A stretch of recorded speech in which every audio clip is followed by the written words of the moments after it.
Good morning, good morning. Today we're gonna read Wanted. Dun dun dun dun. The Perfect Pet by Fiona Robertson. I'm off to a bad start. Let's see what happens. It says, Chapter 1. Hello. Once upon a time, there lived a boy named Henry. Henry. Say, hi, Henry.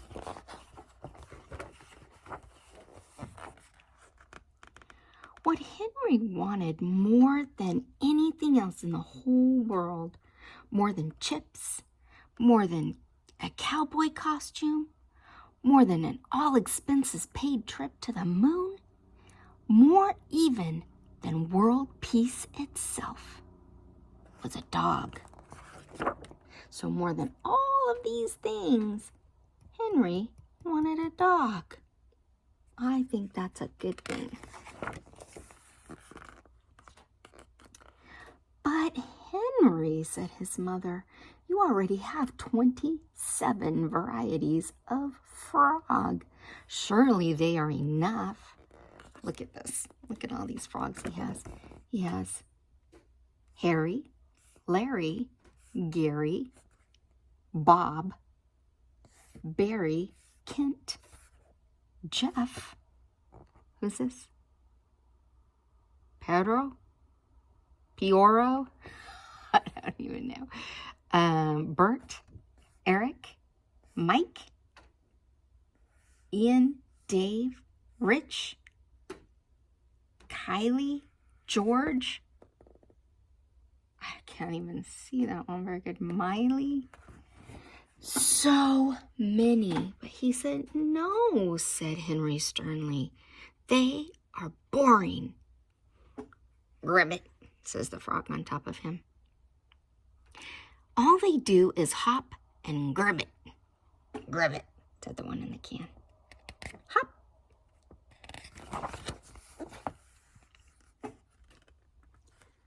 I want a pet with personality. I want a dog with floppy ears and a waggly tail and soft, wet nose and warm, furry tongue. A warm, furry tongue. So, he's brave, he's loyal, he has a warm, furry tongue, a soft, wet nose. He's noble and clever, has fluffy ears, a wiggly tail,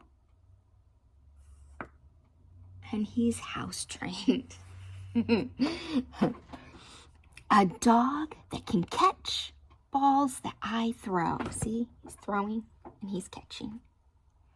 That can learn fantastic new tricks. And that can chase around trees. Look, he's chasing them around the trees. Because it is common knowledge, said Henry, that a dog is the perfect pet for a boy. So he decided to advertise. Wanted, the perfect pet, also known as a dog. Must have a waggly tail, floppy ears, soft wet nose, warm furry tongue. Should be able to learn fantastic new tricks, preferably house-trained. Apply in person to Mr. Henry, the Pond House, 24 Tadpole Lane, Little Griblington. Or call this number, evenings and weekends only. And then he waited. See him waiting? Hum-dum-de-dum-de-dum-de-dum.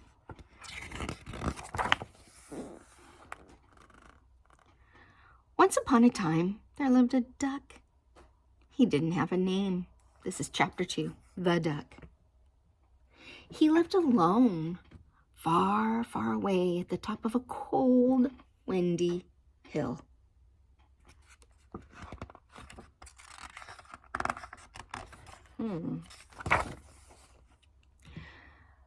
Nobody ever wrote. Nobody ever called. Nobody ever emailed. He went to movies and played ping pong and watched the sun rise, the sun float about somewhere in the middle, and the sun set all by himself every single day. It wasn't much fun. But then one day he opened up his paper and he saw wanted. I am not a dog, he said, but if I was a dog, I could have a friend at last. A friend to have tea with, to go to the movies with and play ping pong with. A friend to watch the sun rise, the sun float about somewhere in the middle, and the sun set with.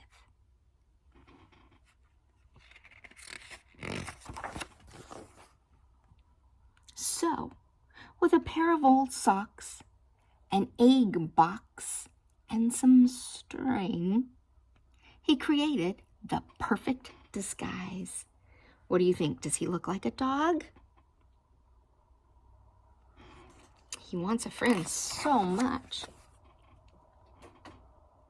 Then he packed his things and set off on a long journey to meet the boy.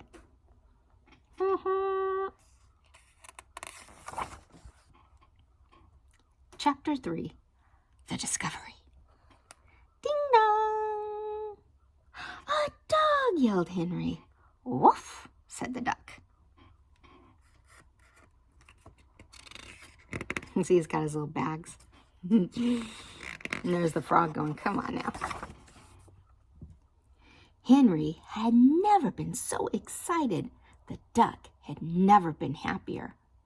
However, Henry's dog wasn't very good at catching balls. And he wasn't very good at learning new tricks. And when he chased Henry around the trees, he waddled. And he slipped. And he tripped. And his soft, wet nose and his floppy ears and tail fell off. Oh my. See on this? He's not doing really good. And then, uh-oh.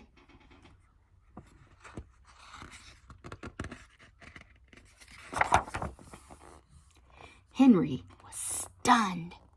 The duck slowly stood up. A single flat tear rolled down his beak, and he plopped on the ground in front of him. See, he's so sad because he knows. I am sorry. I am not a dog, admitted the duck. I am just a duck. I do not have floppy ears or a waggy tail or a soft wet nose or even a warm furry tongue, he said sadly. Oh, said Henry disappointedly. No, you don't. Henry thought for a moment. Then he picked up the duck and carried him home.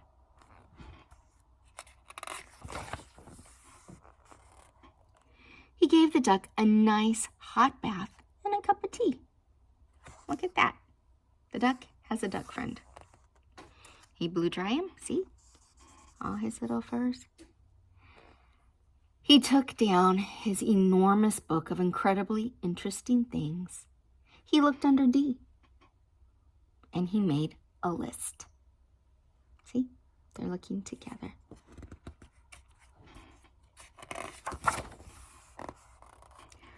Duck skills. I can dive into the water, can hold breath, swim, float on water, fun in bath, at beach, and useful for hunting for sunken treasure, fishing, and fetching things I drop in the swimming pool.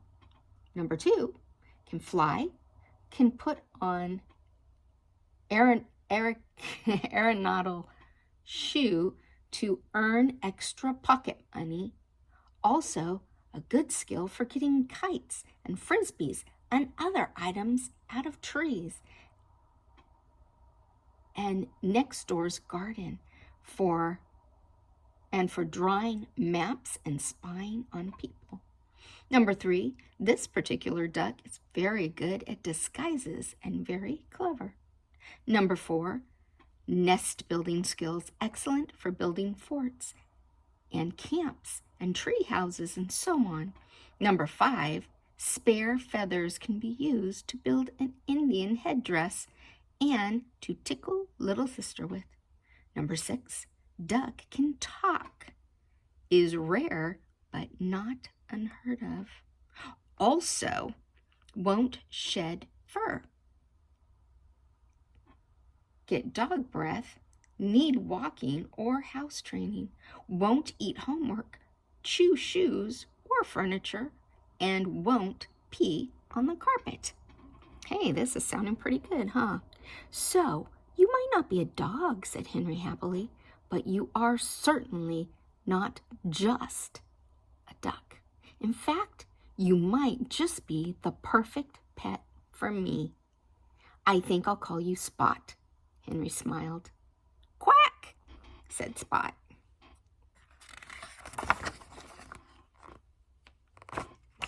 There you go. So everything worked out perfectly, right? Duck wanted a friend and Henry wanted the perfect pet.